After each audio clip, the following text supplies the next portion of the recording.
Aos sensíveis protetores do Moro, vamos apresentar algumas reflexões de realidade. Se você votou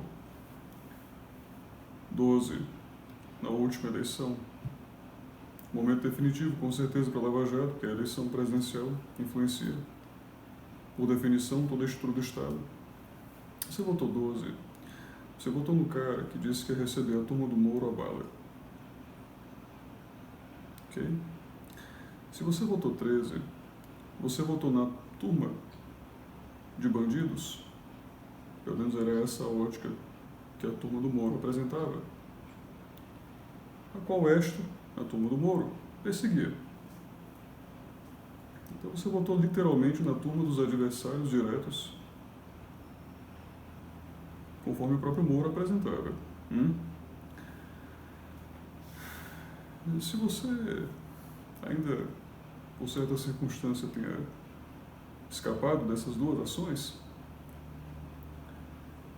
se durante o período do Intercept você foi um daqueles que condenou a parcialidade da Lava Jato, com base na divulgação dos diálogos feita pelo site, se você o fez,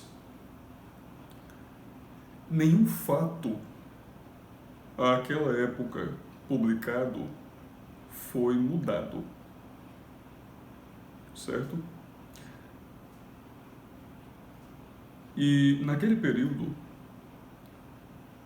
foi efetivamente o conjunto dos bolsonaristas, poder-se assim argumentar, que resguardou a popularidade que havia restado na ocasião ao Moro e a outros membros da Lava Jato, outros menos populares, cujos nomes não surgiram mais com tanta frequência na mídia. E assim é preciso que você lide com o espelho, correto? Por que é tão fácil? Por que é tão fácil, frequentemente isso é indagado, debater com esquerdistas?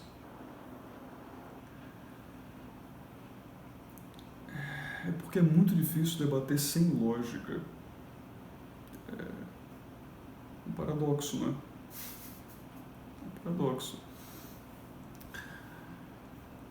E por que com tanta frequência me perguntam assim, mas Carlos,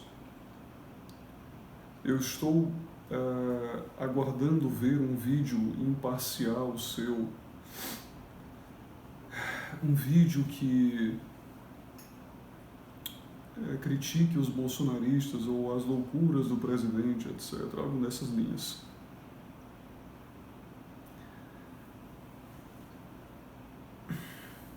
É preciso que se entenda o seguinte: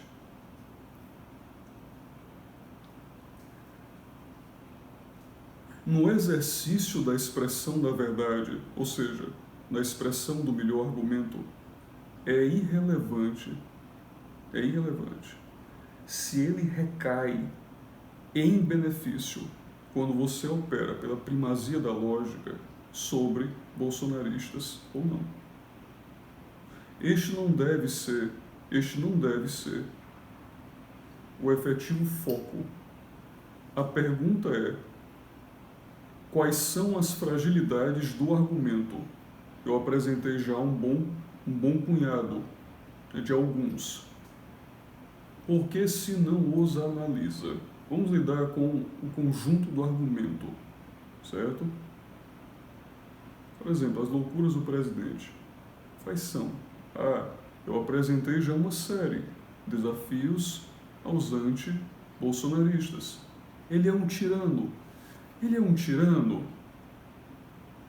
Como é que um tirano fomenta o acesso de armas à população?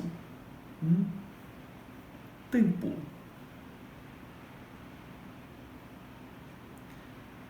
É a primeira vez na história? Quem é um tirano? Me explique. Que fomenta o acesso de armas à população.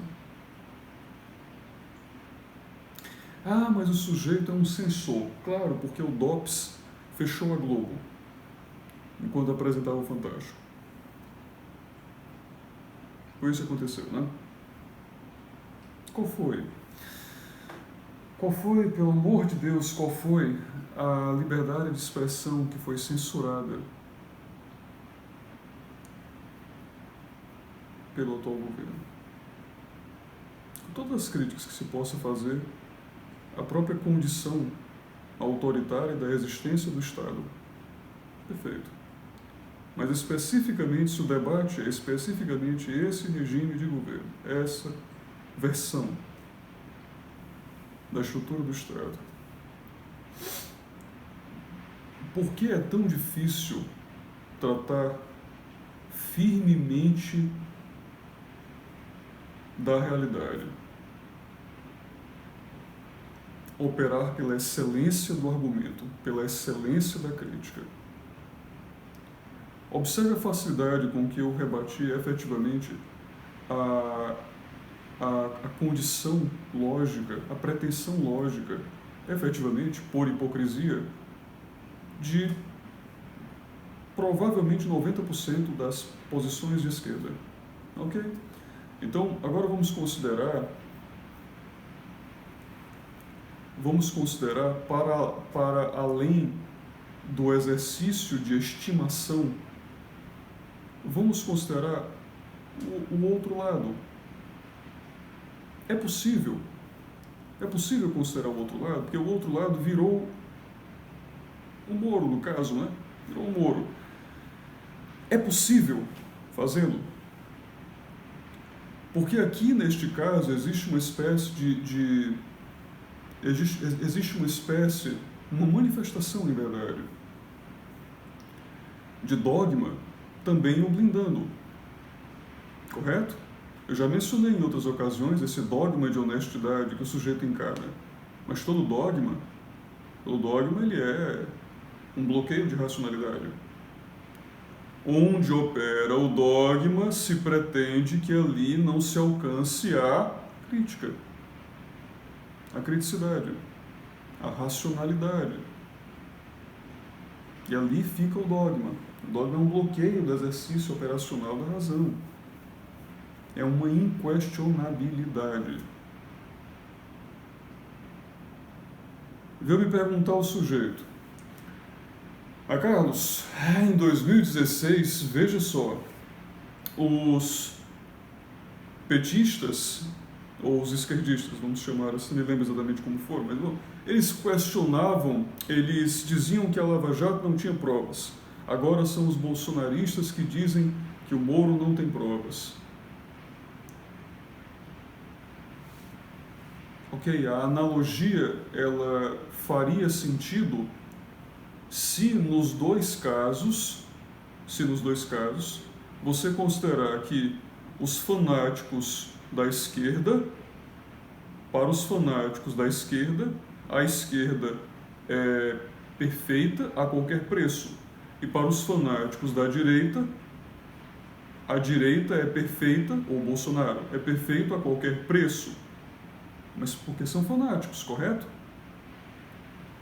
Mas eu vou lhe inverter a pergunta. E se eu dissesse assim: veja que perigo! Veja se eu dissesse isso. Mas me diga uma coisa, cavaleiro. O Moro tem provas? Pronto. Qual é a operação lógica que o sujeito faz? Ora, se eu questionei as provas só por eu colocar essas aspas em provas nas questões que eu faço àquilo que foi apresentado pelo Moro, ele quer automaticamente que eu seja um fanático. Daí ele se configura, se revela como fanático, porque ele tem um boneco de estimação, igualzinho a esses fanáticos que ele procurava apontar em analogia, tanto na esquerda quanto na direita. Ele apontava em analogia os fanáticos daqui, que consideravam com perfeição inquestionável, por isso dogma, na esquerda. E do mesmo jeito ele os comparava com os fanáticos do outro lado, que assim o consideram inquestionável. Inquestionável na direita. É irrelevante, é fanático do mesmo jeito. É um dogma. Assim como ele, que rapidamente quer me silenciar porque eu apresentei um questionamento lógico. Eu levei a crítica à operação da racionalidade enquanto analisando o discurso do sujeito, no caso o Moro. Ele automaticamente quer me silenciar, ele quer me silenciar por retirar a viabilidade desse questionamento, considerando que qualquer um que o faça é um anti-Lava Jato. Quando muito bem se poderia argumentar que a melhor maneira de proteger algo é justamente evitando que este algo se constitua dogmático. Porque você protege, efetivamente, a racionalidade de algo, ao invés de mimá-lo com fanatismo. Essas são as mesmas pessoas que dizem, olha, a melhor maneira de ser um bolsonarista é avaliar criticamente o governo de Bolsonaro. Mas elas não se permitem observar criticamente a estrutura probatória, né, com todas as aspas possíveis, que foi apresentada pelo sujeito. Por que isso acontece? Porque são fanáticos.